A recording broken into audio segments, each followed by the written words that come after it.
All right, welcome back to the deep dive. Today we're diving into something pretty crucial, especially if you consider yourself the learner, and that's student motivation. What really gets students going? Yeah, and I think we've all seen those student surveys, right? The ones asking how we feel about learning, Hmm. trying to get a sense of that motivation. Exactly. In the research world, those are called self-report questionnaires, and Hmm. they're like the go-to method for measuring motivation. But we're going to go way beyond just those little check boxes today. Much deeper. Yeah, because you, the learner, you're not just looking for a surface level understanding. You want those real aha moments, the insights that make things click. Absolutely, those are the best. And that's exactly what we're aiming for in this deep dive, to give you those aha moments without overwhelming you with tons of complicated jargon. All right, strike that balance. To guide us today, we've got this really insightful research paper. It's a review titled A Review of Self-Report and Alternative Approaches in the Measurement of Student Motivation. By Sarah M. Fulmer and Jan C. Freiters. Yep. Published back in 2009 in the Educational Psychology Review. And it's great because it gives us this awesome overview of how researchers have traditionally thought about and measured motivation, and then it pushes us to consider some newer, potentially more effective approaches. Okay, so our mission today is pretty straightforward. We want to understand why simply asking students, how motivated are you, might not be giving us the full picture. Yeah, we're going to be busting some myths about motivation today. Exactly. So we're going to unpack some alternative ways that researchers try to figure out what drives students. We'll look at their actual experiences. We might even peek into their brains and bodies a little, and we'll examine their observable behaviors. We want to go beyond just the self-reported stuff and see what else is going on. Yeah, and the really cool part is seeing how we can piece all of these approaches together to create a much richer, more complete understanding of what truly makes a student tick. It's like putting together a puzzle. Okay, so let's jump right in. Self-report questionnaires. Why are they still so dominant in measuring student motivation? Those surveys with questions like, I enjoy tackling tough problems, or it's important to me to get good grades. What's the big appeal? Well, for researchers, there are some obvious practical advantages. First off, it's pretty easy to administer those questionnaires to a large number of students simultaneously. Right. And because they use standardized questions for everybody, it allows researchers to compare responses across different age groups, different classrooms, even different countries. It's relatively efficient for gathering a large amount of data quickly. Okay, that makes sense. When you're doing large-scale studies, efficiency is key. But I'm sensing a but coming here. Are there drawbacks to relying so heavily on these self-reports? Yes, definitely. The authors of our review point out that over-reliance on self-report might actually have hindered the progress we've made in truly understanding and measuring motivation. Uh-huh. By focusing primarily on what students consciously tell us, we might be missing other really crucial pieces of the puzzle. And this might even explain why there are so many inconsistencies and conflicting findings in the various theories about motivation out there. Okay, so let's unpack those missing pieces. Where does self-report fall short? What are the main limitations we need to be aware of? One major area the review highlights is developmental issues. Yeah. Think about it. Yeah. How a 5-year-old understands a word like important or difficult is going to be vastly different from how a 15-year-old interprets those words. Yeah, for sure. And this creates a huge challenge when designing self-report questions about motivation. You want questions that are meaningful and appropriate across a wide range of ages. Precisely. Can you give me a concrete example of how this plays out in a real questionnaire? Absolutely. The review gives this example from the Patterns of Adaptive Learning Scales, or PALS. PALS is a questionnaire that tries to measure things like a student's desire to avoid looking less capable than their classmates. One of their questions for younger students is something like, it's important to me that my teacher doesn't think I know less than other kids in class. Now imagine trying to be a young child and process all of that. Yeah. You have to think about what your teacher believes, compare your own knowledge to your classmates, and then assess how important that is to you. It's a lot of complex cognitive processing for a young mind. Yeah, you're basically asking them to do mental gymnastics just to answer one question. And the point is that simply asking a young child and a teenager the same question about motivation may not yield truly comparable data. It might reflect completely different levels of understanding. Exactly. And it's not just the younger kids who might struggle with these surveys, is it? No, not at all. Even with older students, understanding terms that seem pretty straightforward to us, like improvement or really grasping the concept behind questions about how confident they are in their abilities, what we call self-efficacy, can still be tricky. There's research suggesting that even high school students sometimes interpret the goals they're asked about differently than the researchers intended. So the wording and the level of cognitive processing required by these questions can really make a difference in whether the information we get about their motivation is accurate.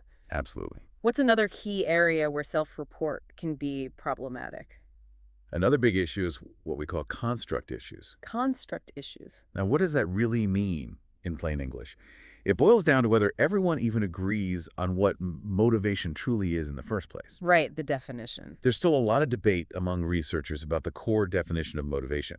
And because of this lack of agreement, different self-report tools often end up focusing on slightly different aspects of motivation, where they come from different theoretical viewpoints. So it's like everyone's trying to measure motivation, but they're using slightly different yardsticks? Exactly. Like trying to measure temperature, but some people are using Celsius, some Fahrenheit, and some are just saying whether it feels hot or cold. Okay, so that's going to lead to some pretty inconsistent readings. Precisely. What are some examples of how these differing definitions of motivation play out in the research? Well, some measures oversimplify motivation, focusing on just one single angle. For example, some older scales viewed self-concept, which is how you see yourself as a learner, as just one unitary thing. Right. Or, like in some of Harder's earlier work, they presented different types of motivation, like enjoying learning for its own sake versus wanting rewards, as if they were opposite ends of a single spectrum. But in reality, someone could really enjoy learning and also be motivated by getting good grades. These two aren't necessarily mutually exclusive. Yeah, like a student could be genuinely fascinated by a topic, but also be driven to do well in the class for the grade. It doesn't always have to be one or the other. Exactly. It's not always so black and white. Yeah. And then when we look at achievement goals, whether a student wants to truly master a subject or just outperform others, some self-report measures force them to choose between these two, even though in reality, students often have both types of goals simultaneously. They can be multifaceted. Exactly. And the review actually criticizes some tools like the Achievement Goal Questionnaire and PALS for not always being clear and consistent in how they define and measure goals. Yeah. Sometimes they even confuse the actual goal with the reasons why a student might have that goal. Okay, so we're getting a bit into the weeds here with the specific jargon, but the overall point is that even when researchers think they're measuring the same thing with self-report, they might be tapping into slightly different aspects of motivation. Yes, and that's a major problem when trying to compare findings across studies.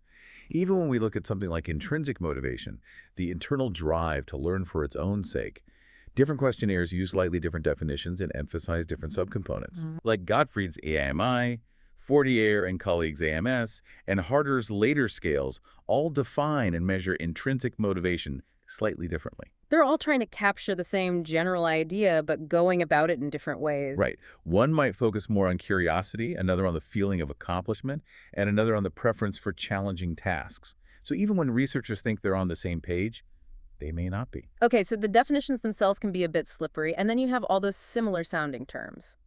Self-concept, self-esteem, self-efficacy. That can't be helping. It definitely adds to the confusion. And even if you just focus on academic self-concept, which is how a student views themselves as a learner in school, different questionnaires might assess different facets of that. One might look more generally at their belief in their own ability, while another might focus on how they compare themselves to their peers. And lastly, a point the review emphasizes is that motivation often varies depending on the specific subject or situation. You know, a student might be super motivated in science class, but struggle to find that same drive in history. Yeah, of course. And a lot of self-report measures use very general questions that don't capture those subject-specific variations in motivation. Okay, so we've talked about issues with how students interpret the questions and issues with what the questions are actually trying to get at. What's the third major area of concern when it comes to self-report? The third area focuses on reliability and other measurement issues. Okay. The review points out that many of the motivation questionnaires used in research haven't been very well developed or widely used. Some haven't even been published in detail. So it's difficult to know what you're even working with sometimes. Exactly, and this means it can be hard to know how much we can trust the findings from those studies, or how to compare results across different studies that have used different questionnaires. Especially if those questionnaires haven't been thoroughly tested. Exactly. And unfortunately, sometimes researchers create their own questionnaires for a specific study, or they tweak existing ones without thoroughly checking if their revised version is still measuring what it's supposed to measure. Right. You need that consistency. And even the construction of individual questions can pose problems. Okay. For instance, if you have a question that asks about a specific behavior and the context in which it happens, students might answer differently depending on which part of the question they focus on. It can skew the results. Exactly. And while researchers typically report a measure of how well different questions on a scale seem to be measuring the same thing, we call this internal consistency, that alone doesn't tell us whether a scale is truly reliable or if it's really measuring a single underlying concept. It's just one piece of the puzzle. Right. And the review even discusses a study that re-examined a commonly used questionnaire about reading motivation.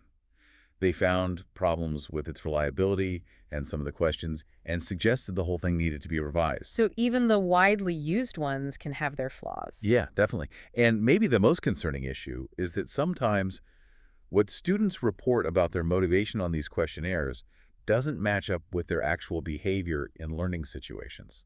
So there's a disconnect between what they're saying and what they're doing. Exactly. And stepping back a bit from the specific questionnaires, the review also addresses some broader limitations of the rating scales themselves, those strongly disagree response options. Yeah, those are super common. But there are questions about whether the numbers assigned to those responses accurately reflect equal levels of motivation. Right. And how do you even interpret that middle neither agree nor disagree option? Plus, when we analyze the data from these scales, we often treat it as if the difference between each response option is equal, but technically, that's not really accurate. So it's statistically questionable. Right.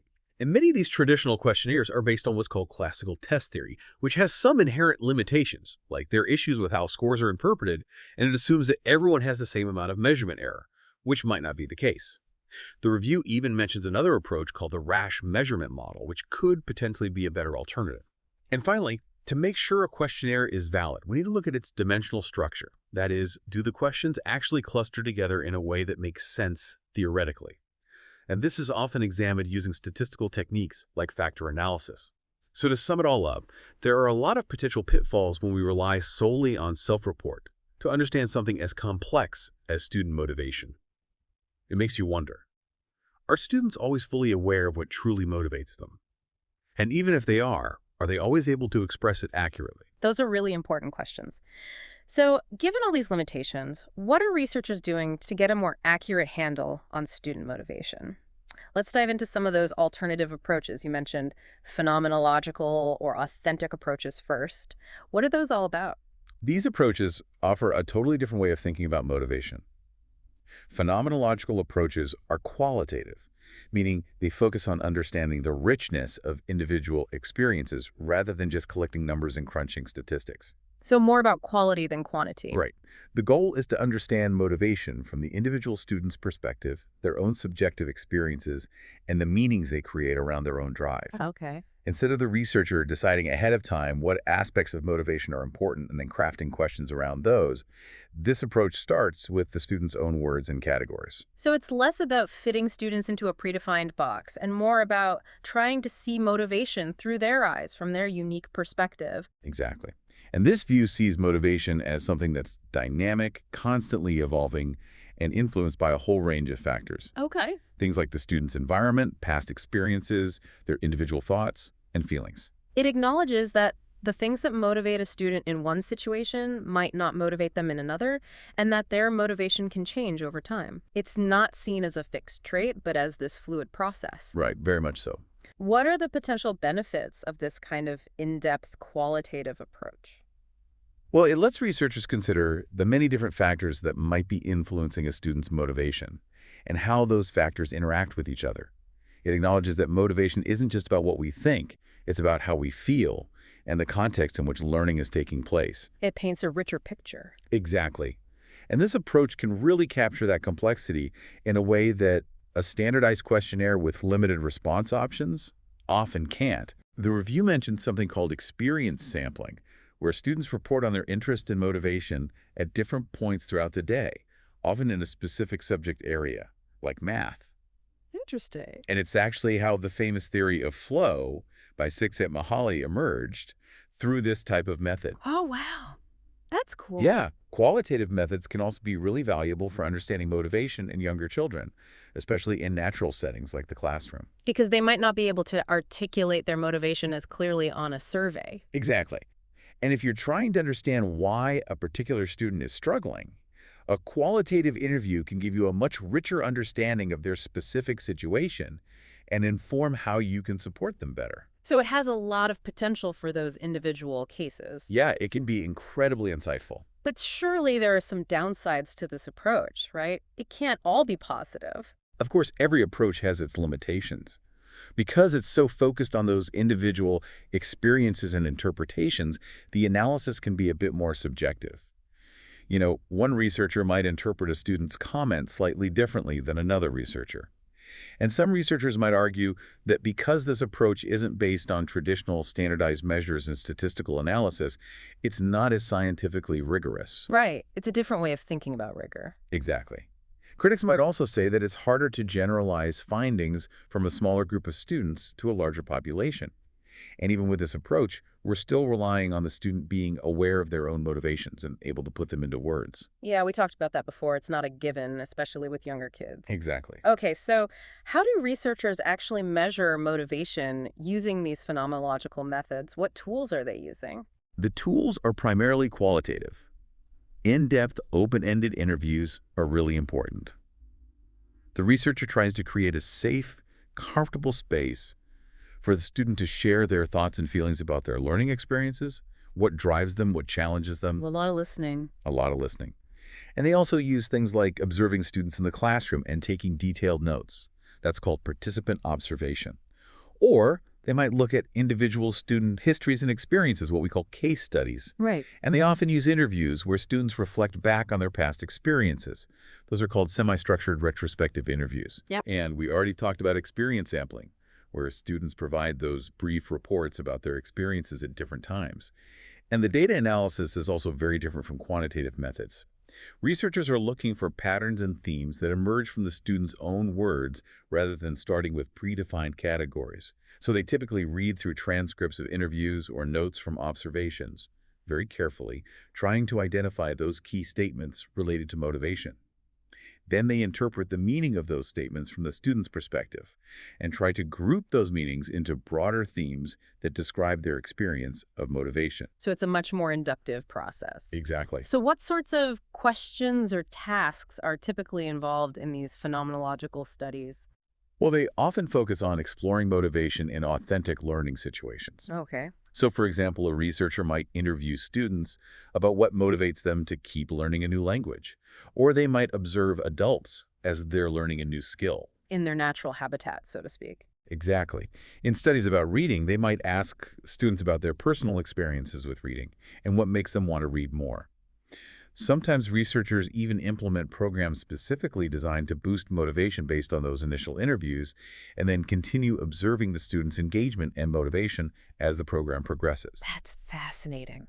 And one specific example mentioned in the review is the Motivation to Read profile, Okay. which combines a traditional survey with an interview where students can talk more freely about their reading habits and feelings. The goal is to get a more authentic, genuine picture of their motivation by focusing on those individual descriptions and reflections. So it sounds like a really helpful way to understand the why behind a student's drive. Let's move on to the second alternative approach, neuropsychological and physiological methods. This sounds like we're getting into the brain and body science here. We are. This approach is all about linking motivation to brain and body function. Okay. It looks at the neural activity and physiological changes associated with motivation. So what's happening on a biological level? Exactly. Basic research has shown that certain areas of the brain are involved in things like valuing objects, predicting rewards, and experiencing pleasure. The reward system. Yes. And the idea is that when we're motivated, actual physical changes occur in our nervous system, what we call motivational arousal, and that by measuring these changes, we can get a more direct window into motivation. So instead of asking someone if they feel motivated, you're looking for signs of motivation in their brain or body. Exactly. Early research in this area focused on those more basic primal drives, things like hunger and thirst. But now research is exploring the biological basis of more complex human motivations, Okay. things like the drive to achieve, the desire to learn new things. And this approach also acknowledges that unconscious drives can influence motivation. You might be familiar with older psychological tests like the TAT, which were designed to tap into these more implicit unconscious motives. I've heard of that. Yeah, though there's been some debate about their scientific validity, but in more contemporary neuropsychological models, the anticipation of reward and the actual experience of getting a reward are seen as central to motivation. Our brain systems constantly evaluate potential incentives, and our executive functions help us plan and execute behaviors to try to achieve those rewards. So it's about that pursuit of the rewarding feeling. Exactly. The review mentions these two fundamental motivation systems, appetitive and defensive. Can you explain those in simpler terms? Sure. You can think of them as the go and no-go systems. Okay. The appetitive system drives us towards things that we want or that we find pleasurable. It's linked to positive emotions like excitement and hope. The defensive system is what makes us avoid things that we perceive as threatening or unpleasant. It's tied to negative emotions like fear and anxiety. Makes sense. And there are even questionnaires, like the BISBOS scales, which attempt to measure individual differences in sensitivity to those two systems. Interesting. So are we basically wired to approach rewards and avoid threats? In a nutshell, yes. And research also distinguishes between liking a reward, which is the actual pleasurable feeling we get, and wanting a reward, which is more about the drive or urge to obtain it. So liking is the experience, wanting is the pursuit. Precisely. And they actually involve slightly different brain circuits. Wow, that's fascinating. What are the potential advantages of using these kinds of brain and body measurements to study motivation? One key advantage is that they can provide a more direct and potentially less biased measure of motivation compared to self-report, which can be influenced by social desirability. People want to present themselves in a positive light. Right, they might not always be completely honest. Exactly. Also, there's strong face validity to these measures. What does that mean? It just intuitively makes sense that what's going on in our brains and bodies is related to our levels of drive and energy. Yeah, it's logical. And this approach gives us very specific information about the biological processes that might be underlying motivation. Okay, so it can be more objective and get us closer to the biological roots of motivation. But it sounds like it could also be pretty complex and difficult to do. What are some of the limitations? Yeah, it definitely can be complex. It can be challenging to demonstrate that a specific brain activity pattern or physiological change is definitively linked to motivation and not something else, like effort or attention. So disentangling those different processes can be tricky. Exactly.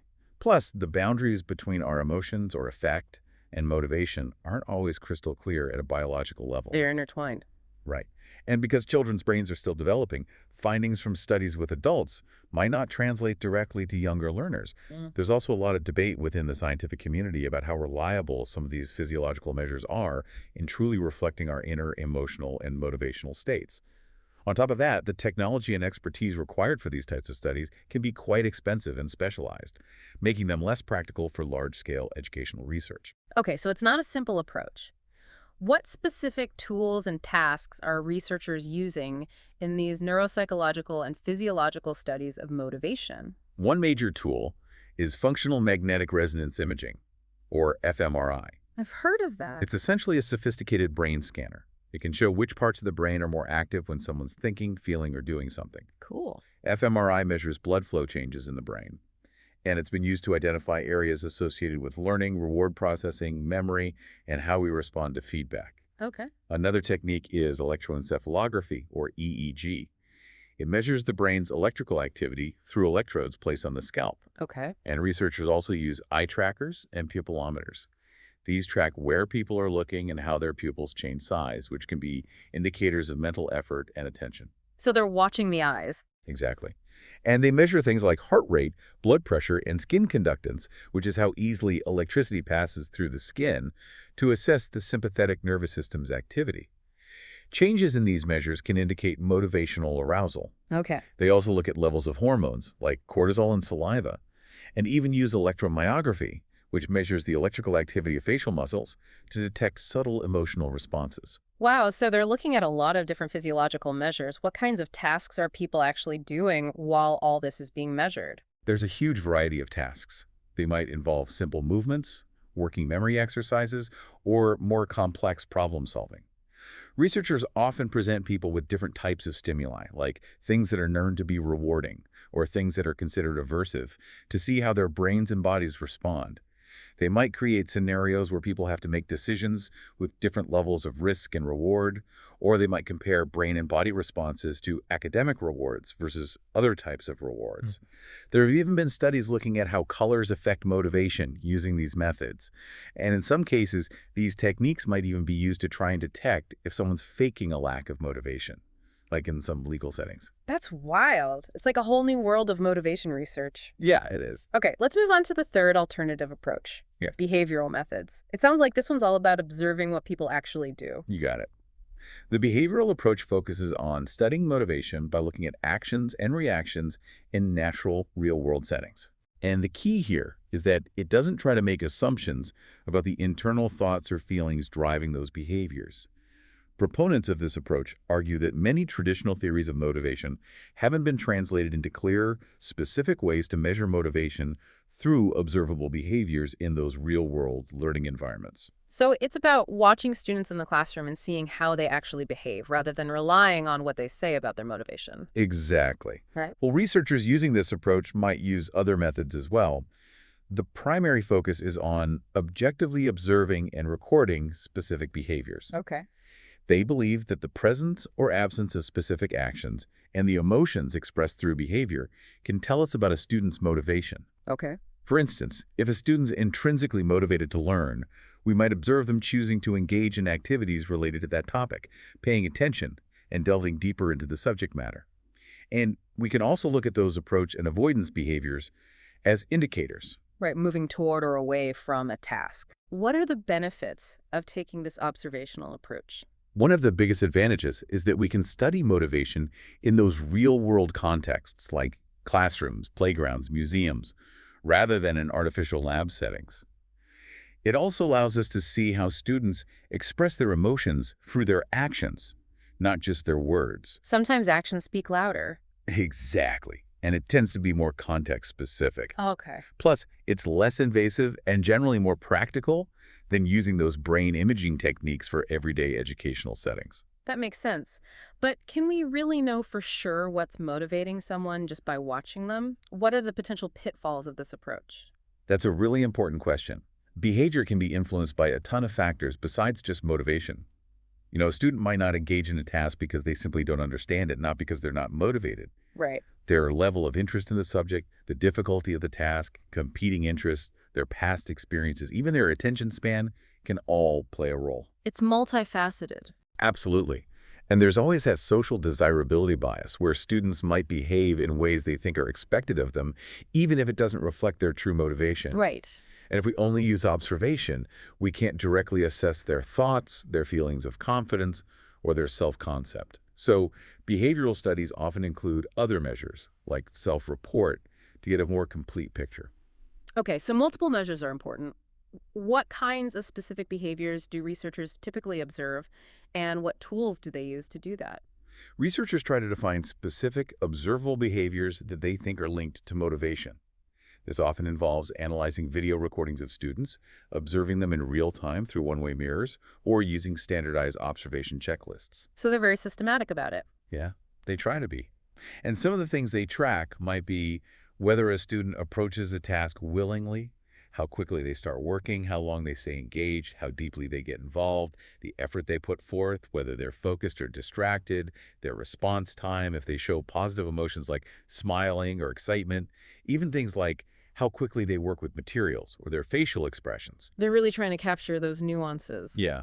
And one common way to measure intrinsic motivation is by looking at what's called free choice time.